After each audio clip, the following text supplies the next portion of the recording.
Okay, we're starting a new section here. We're not only going to be doing basics at this class, we're also going to be doing chi development, because I think that's what's mainly lacking, is the development stuff.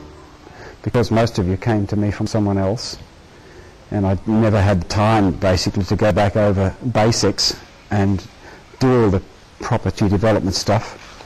You all know pretty much the advanced forms, and they're really good physically, but we've got to get into the internal stuff. So this tape and these lessons are going to be to do with developing your internal and how we do it. And it's very simple, really. All you have to do is to do everything right. That's it.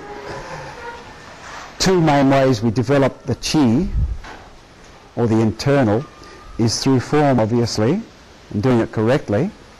And a major tool is from your push hands. And I think most of us, or most of you, are doing it too fast, too soon, too strongly. And there's too much competition there.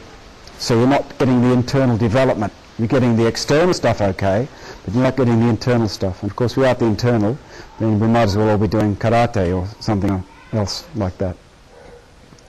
So we'll begin with the form, what you should be doing in the form. And I'll probably use Yang Ching Fu's form to demonstrate it, because I don't have to go very far into the form. I just have to demonstrate a few small areas of form to get your internalness developing.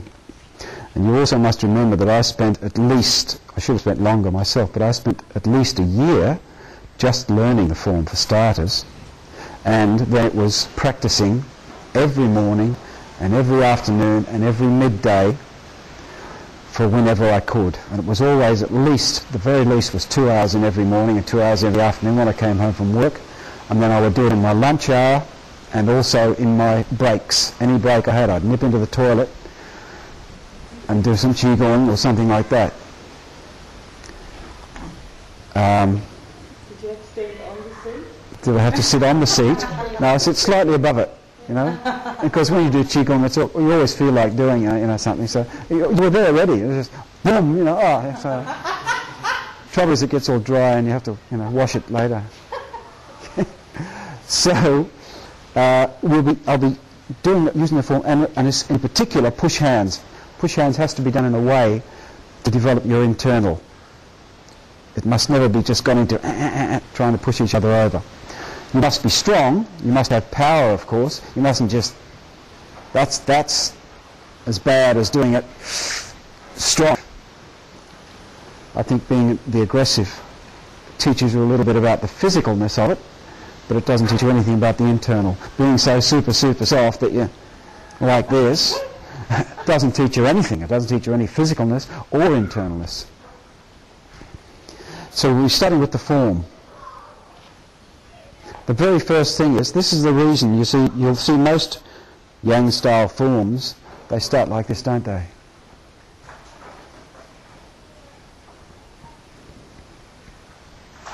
Now that's an incorrect movement, but I can see that somewhere along the line someone stuck that movement in there in an effort to teach Westerners in particular